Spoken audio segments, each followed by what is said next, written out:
formación y preparación de secretarios del Poder Judicial de Guerrero. Además cuenta con estudios en temas actuales del derecho constitucional por la Universidad de Buenos Aires, Argentina. Realizó estudios en ciencias sociales por la Universidad de Texas en Dallas, Estados Unidos de Norteamérica. Es aspirante a notario público por el Colegio de Notarios del Estado de México, mediador privado certificado por el Centro de Justicia Alternativa del Tribunal Superior de Justicia del Distrito Federal. Durante más de 11 años se desempeñó en diversos cargos en el Poder Judicial de la Federación, donde ocupó los puestos de oficial judicial, oficial de partes, actuario judicial, secretario de juzgado, distrito y tribunal colegiado en los circuitos segundo y 16 del Poder Judicial de la Federación. En la Administración Pública Federal ha ocupado los cargos de director general adjunto de colaboración e intercambio interinstitucional del secretario ejecutivo del Sistema Nacional de Seguridad Pública. Fue magistrado representante del Gobierno Federal de la Tercera Sala del Tribunal Federal de Conciliación y Arbitraje, en donde actualmente ocupa el cargo de magistrado presidente. Asimismo, es autor de 4 obras colectivas, siendo la más reciente la publicada por la Barra Mexicana del Colegio de Abogados, intitulada A 100 años de la Constitución de 1917, con el artículo La adopción de los principios previstos en el convenio número 102 de la Organización Internacional del Trabajo y la ley del Instituto de Seguridad Social de los Trabajadores del Estado, en teoría términos. Sin más preámbulo, damos inicio con su conferencia.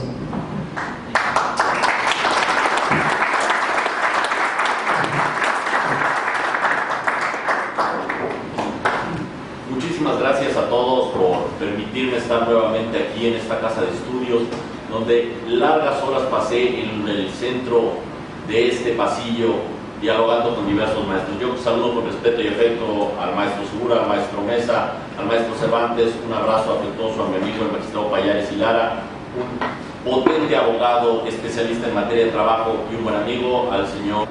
Pero y sobre todo, es la Constitución la fuente legitimizadora de la actuación de la autoridad, pero también vean ustedes, es la fuente deslegitimizadora.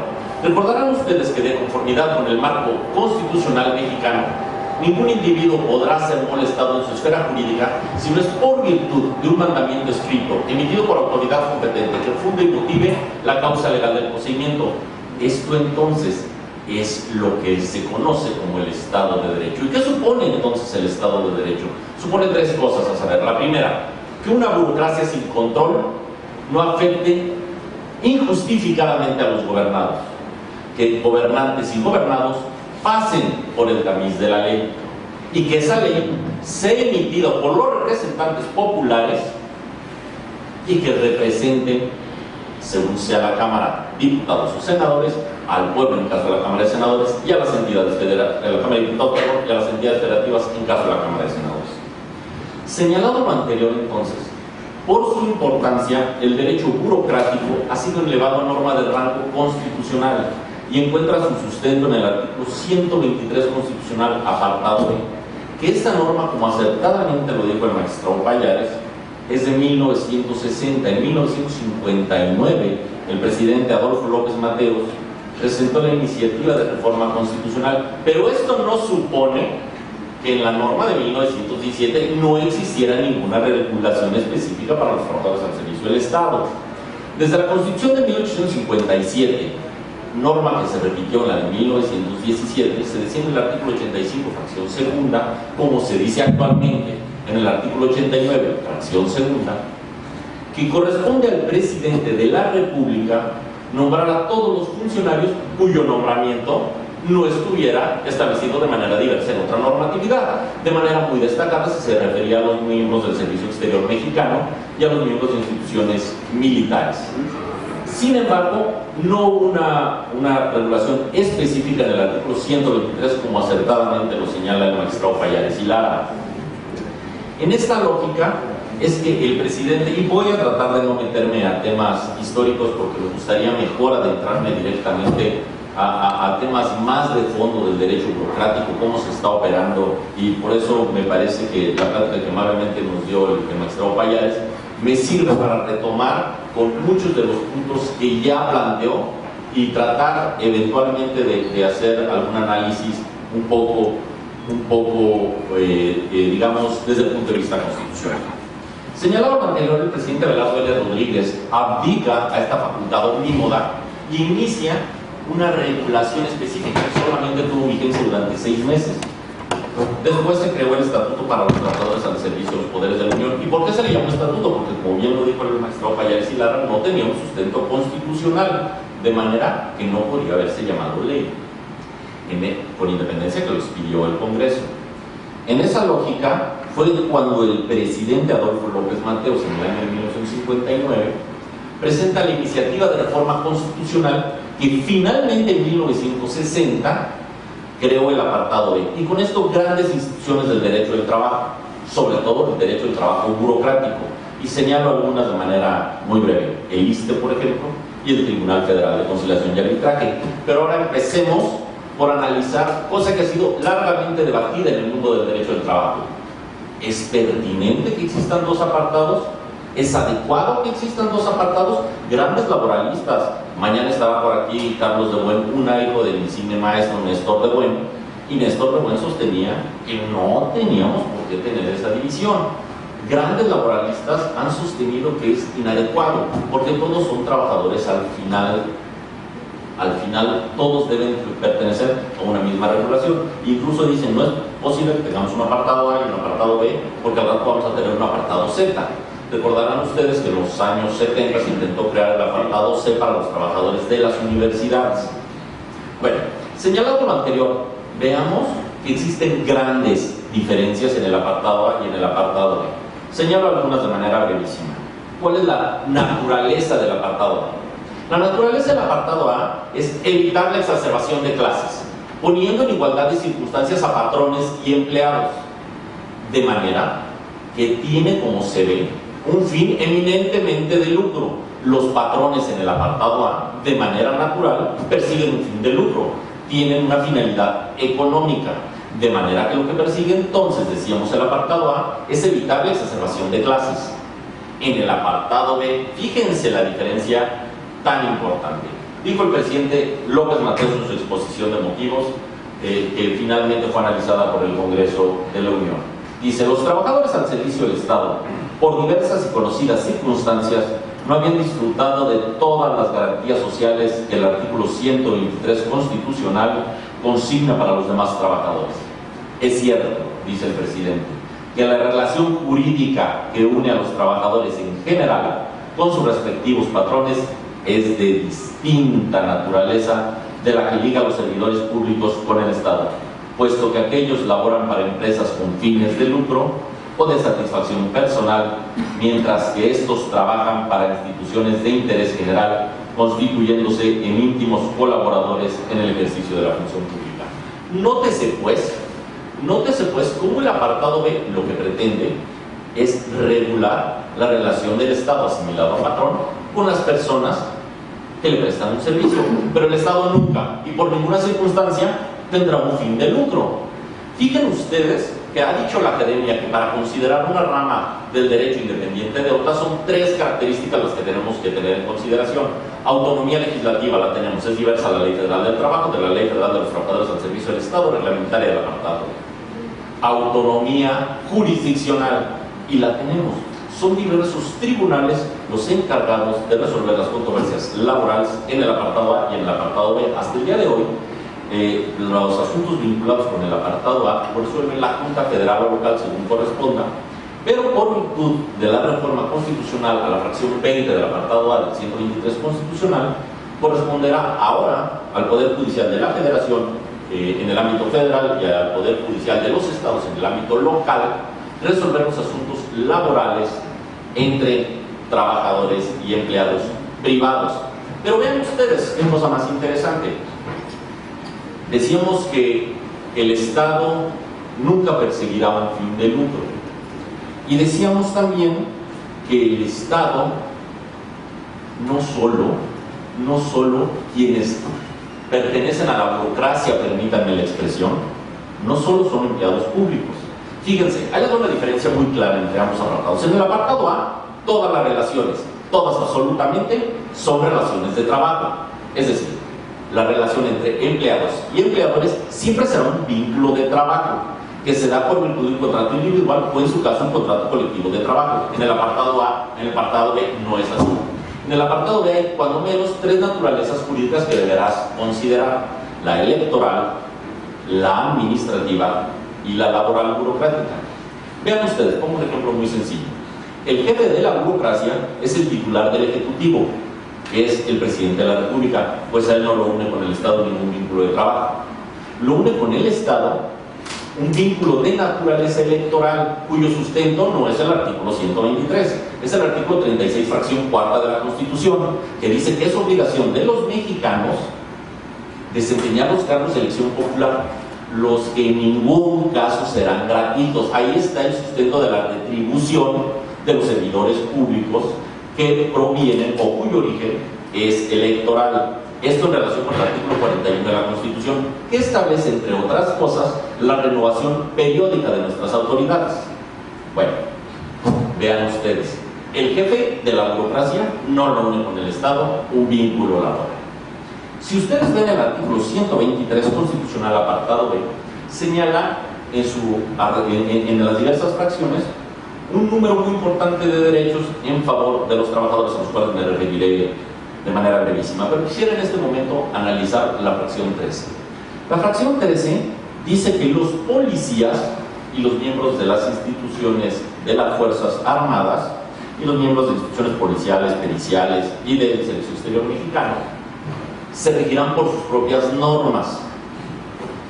Y por poner un ejemplo muy claro, la Corte interpretó, tratándose de policías de manera categórica, que la relación que une a los policías con el Estado no es de naturaleza laboral, es de naturaleza administrativa. Vean cómo se empieza a complicar la cosa. Entonces, imaginemos que el presidente de la República nombra al comisionado de la Policía Federal. El comisionado de la Policía Federal no es trabajador, porque lo une una relación administrativa con el Estado. O un subinspector de la Policía Federal no es trabajador. Y supongamos que este miembro de la Policía Federal nombra a una secretaria, cuya única función será realizar funciones propiamente secretariales, es decir, no realiza ninguna función policial. Bueno, ella sí es trabajadora, fíjense. Entonces, como se ve, las tres naturalezas están perfectamente mezcladas. Entonces, eso es una gran diferencia con el apartado A. Veamos entonces que por la pura calidad de los agentes, por la pura calidad de los sujetos que participan en la relación laboral burocrática, es suficiente para considerar que participan de diferente naturaleza. Les pongo un ejemplo sumamente sencillo y que raya en lo absurdo.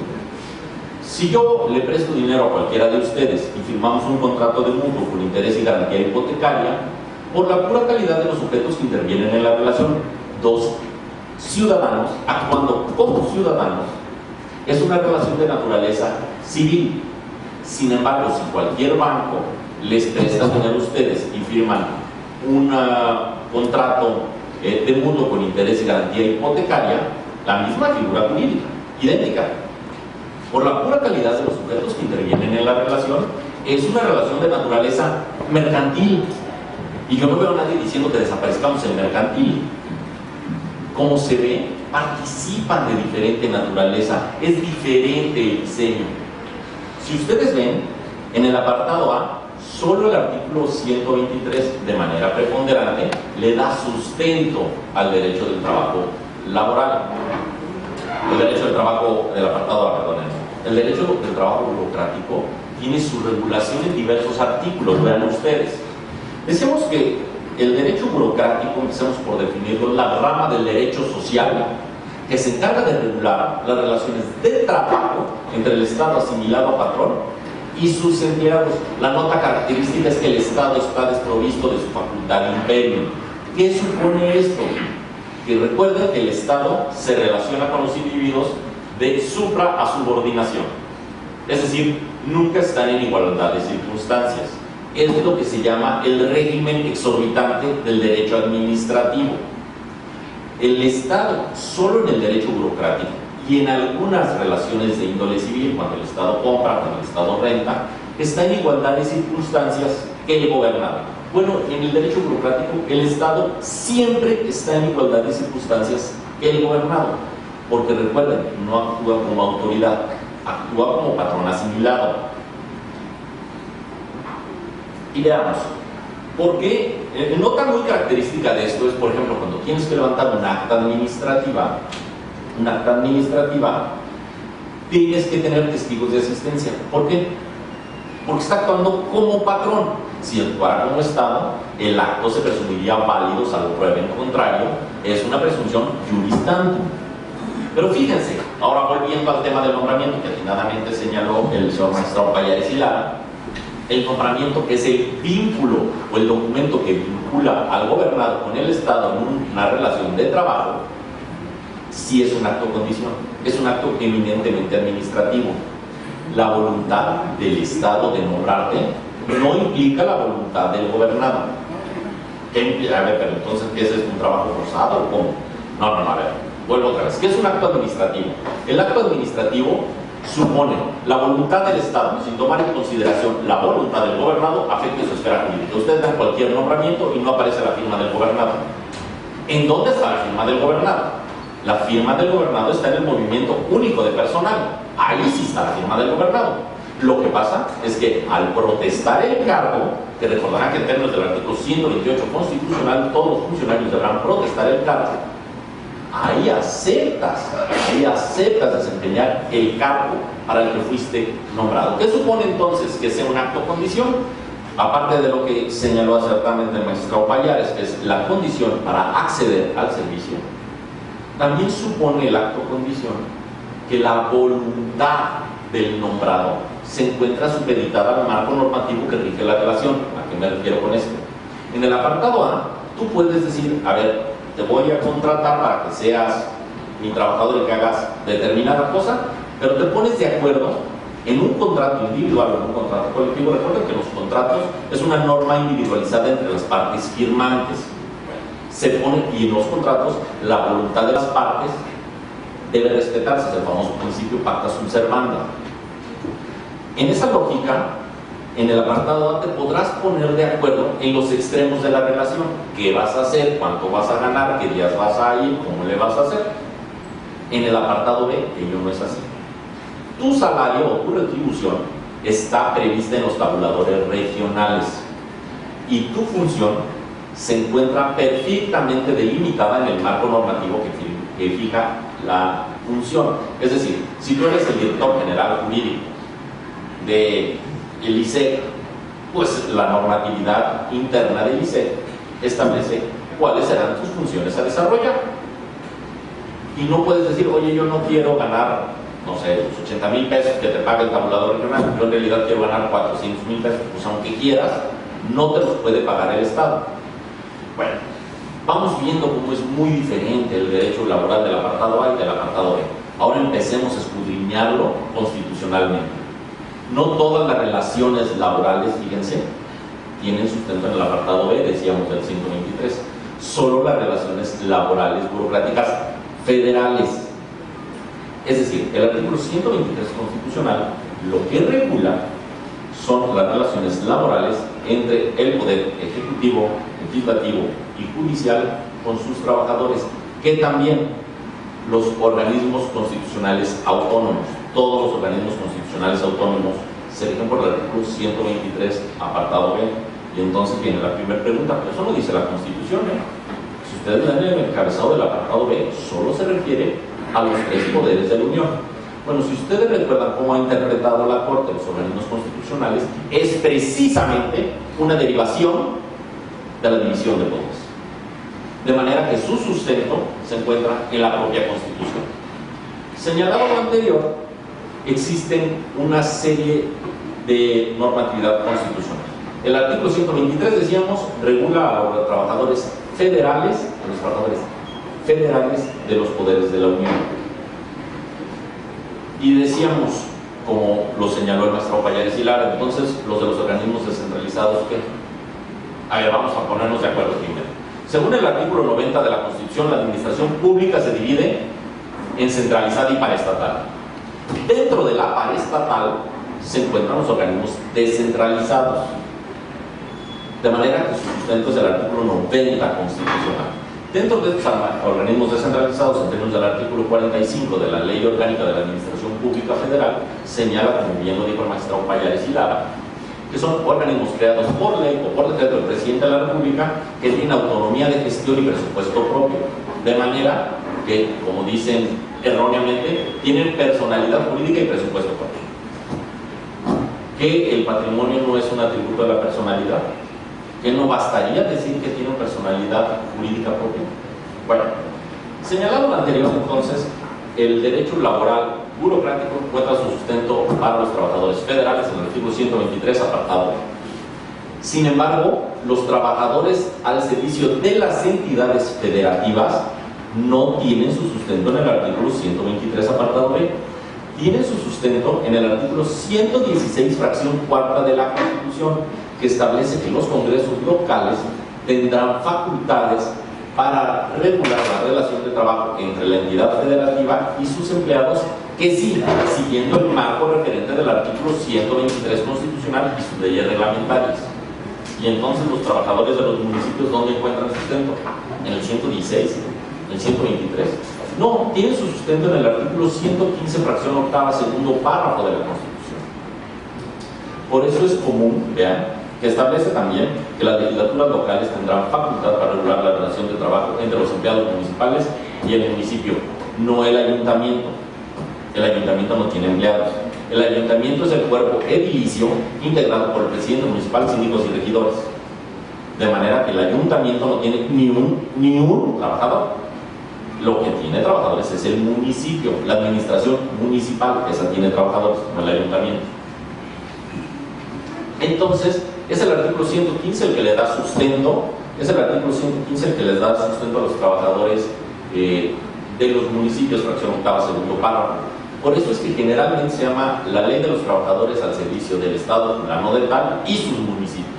Generalmente es en un solo cuerpo normativo donde la legislatura local reguló la relación de trabajo con los empleados locales. Pero hasta el día de hoy el Tribunal Federal de Conciliación y Arbitraje es competente para conocer de los asuntos de la administración pública centralizada, que es esto, las secretarías de Estado, de los asuntos del Poder Legislativo en sus dos cámaras. Sin embargo, somos incompetentes para conocer de los asuntos del Poder Judicial de la Federación, porque el artículo 123, fracción decimosegunda, segundo párrafo, establece que los asuntos laborales burocráticos entre el Poder Judicial de la Federación y sus trabajadores será resuelto por el Pleno de la Suprema Corte o por el Pleno del Consejo de la Judicatura, según corresponda, a propuesta, vean ustedes, de un proyecto que le presentará la Comisión Sustanciadora Única del Poder Judicial de la Federación, integrada de manera idéntica que una sala del Tribunal Federal de Conciliación y Arbitraje. Sin embargo, insistimos, el Tribunal Federal de Conciliación y Arbitraje es incompetente para conocer de los asuntos del Poder Judicial de la Federación. Pero también el Tribunal Federal de Conciliación y Arbitraje conoce hasta el día de hoy de los asuntos de los trabajadores de la Ciudad de México. Y ustedes recordarán que esta ley, como les dije, es de los años 60. En los años 60 y hasta el día de hoy, los trabajadores de la Ciudad de México se consideran trabajadores federales, a grado tal que sus cuotas de seguridad social se van al ISSSTE. En esa lógica, hasta el día de hoy, el Tribunal Federal de Conciliación y Arbitraje conoce de los asuntos de los trabajadores del Distrito Federal. Sin embargo, ustedes recordarán que hubo una reforma constitucional al artículo 122 que establece, ahora sí, a la Ciudad de México como una nueva entidad federativa. Bueno, el artículo 122 de la Constitución, el día de hoy ya dice en su apartado A, ojo, no base A, apartado A, eso sí, base 11ª, que la legislatura local tendrá facultades para regular la relación laboral burocrática entre la Ciudad de México y sus trabajadores. Entonces, y de los trabajadores federales, conocemos de todos estos. Sin embargo, decimos, ¿cuándo dejaremos de conocer entonces de los asuntos de la Ciudad de México? Si tú lees el transitorio del artículo 122 constitucional, dice que a partir del 1 de enero del año 2020 la Ciudad de México tendrá la obligación de contar con su tribunal burocrático y la legislación correspondiente. De manera que el Tribunal Federal de Conciliación y Arbitraje seguirá siendo competente hasta ese año. Pero decíamos también que todos los órganos constitucionalmente autónomos se rigen por el apartado B y nosotros somos competentes, de todos menos de uno. Nosotros no somos competentes para conocer de los asuntos del INE. Si ustedes ven el artículo 99, fracciones sexta y séptima de la Constitución, establece la facultad del Tribunal Electoral del Poder Judicial de la Federación de resolver los asuntos laborales burocráticos entre los trabajadores del INE y dicho instituto y entre los trabajadores del Poder Judicial, concretamente del Tribunal Electoral y dicho tribunal. Es una competencia contra natura, porque ellos son especialistas en derecho electoral, no en derecho laboral. Y si tú le preguntas a cualquier magistrado electoral, los JLIs, que así se llaman los asuntos, no les gustan. Verdaderamente, yo no conocí ni un solo magistrado del Tribunal Electoral que su área de predilección sea el análisis de los asuntos laborales burocráticos. Sin embargo, es una competencia contra natura, pero esto deriva, recordarán ustedes, del sistema de desconfianza que siempre ha privado en materia electoral. Quisieron blindar la materia electoral, evitando que se pudiera contaminar, permítanme la expresión, por otros entes del Estado, de manera que lo blindaron y lo mandaron al Poder Judicial de la Federación, la competencia para conocer de estos asuntos. También somos competentes para conocer de los asuntos de la banca de desarrollo. ¿Qué es la banca de desarrollo? Banobras, Bansefi, etc. En esa lógica, como ustedes ven, es un cúmulo de normatividad constitucional la que le da sustento a la relación laboral burocrática. Pero no todos los trabajadores federales sus asuntos los dirimen en el Tribunal Federal de Conciliación y Arbitraje, y hacía referencia acertadamente el magistrado Pallares y Lara a los trabajadores de los organismos descentralizados. Los organismos descentralizados que ya fueron definidos se encuentran previstos como parte de la competencia natural del tribunal en el artículo primero de la ley burocrática. Sin embargo, este artículo fue declarado inconstitucional en la jurisprudencia 1 del 96. Y por poner un ejemplo así claro de cuál es un organismo descentralizado, el ISSSTE es un organismo descentralizado de la Secretaría de Salud. Y entonces todo el mundo se escandalizó. ¿Cómo que el tribunal burocrático no va a ser competente para conocer de los asuntos del ISSSTE? Si el ISSSTE, claro que son burócratas, súper burócratas. Yo fui el otro día y se tardaron 5 meses en darme cita. ¿Cómo van a ser burócratas? Lo que pasa es que el artículo 123, apartado A, fracción 31, inciso B, punto primero, establece de manera categórica que las empresas administradas en forma paraestatal o descentralizada por el Estado corresponderá a la Junta Federal resolver sus controversias. Ojo, federales. Entonces, esa es la razón por la que se declaró inconstitucional el artículo primero de la ley burocrática y se le atribuyó la competencia a la Junta Federal para conocer de los asuntos de los trabajadores de los organismos descentralizados. Pero ¿qué pasa con los organismos descentralizados locales? Fíjense, esta jurisprudencia, como les digo, es la 1 del 96. Hasta el año 2012 se emitió la jurisprudencia 180 del 2012, ya abandonada. Pero esta jurisprudencia, fíjense, del 96 hasta el 2012, dijo de manera categórica: todos los asuntos vinculados con trabajadores de organismos descentralizados es competencia de la Junta Federal o local, según corresponda. Y esta jurisprudencia se abandonó. Y ahora existe la jurisprudencia 130 del 2016, que abandona este criterio 180 del 2012. ¿Y por qué lo abandonó? Fíjense, si ustedes la leen con cuidado, en asuntos federales, la Junta Federal sigue siendo competente para conocer de los asuntos laborales entre los trabajadores de los organismos descentralizados y dichos organismos. Puede haber tantos sindicatos en una dependencia como quieran. Puede, si no te gusta estar en el sindicato al que te encontrabas adscrito, porque la ley burocrática decía que ningún trabajador podía ser, podía salirse del sindicato salvo expulsión, aquí dijeron, puedes estar en el sindicato que quieras. Si no te gusta, formar otro. Y si no te gusta, salirte de los sindicatos sin que esto implique que dejes de ser trabajador de base. Y esto es muy importante que lo digamos, y lo digamos con verdad. Hablemos con verdad. No implica, no importa que estés en el sindicato grandote, permítanme la expresión, que estés en el sindicato chiquito, o que no estés en ningún sindicato y no pierdes los derechos de un trabajador de base, de manera que las condiciones generales de trabajo te aplican. Ah, caray, pero ¿cómo? ¿Quién las negocia? Solo el sindicato mayoritario.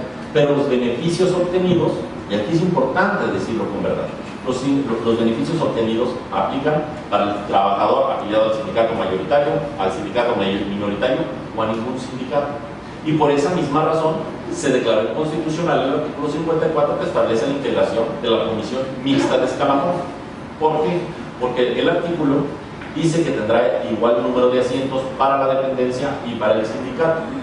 Sin embargo, si solo el sindicato mayoritario es el que integra la comisión mixta de escalafón, entonces deja en estado de indefensión a los trabajadores integrados al sindicato minoritario en la medida en que no podrían aspirar a correr el escalafón y obtener puestos superiores. Entonces, como esto se resolvió por jurisprudencia, es que si un trabajador de un sindicato A o afiliado a un sindicato A pretende una plaza a nivel 11, pensemos, es el sindicato A el que tiene el asiento para hacer ese análisis correspondiente. Y supongamos que se genera una vacancia en una plaza nivel 8 por esta persona que fue promovida a una plaza nivel 11. Y el trabajador que pretende esa plaza nivel 8 está en un sindicato B. Entonces serán los miembros del sindicato B quienes tengan los asientos para hacer el análisis correspondiente si es o no susceptible de ocupar esa plaza. Entonces, como se ve, el derecho burocrático tiene muchas más complejidades de corte, primero constitucional y luego muy vinculadas con el derecho administrativo y también con el derecho del trabajo, de las que a simple vista se observan.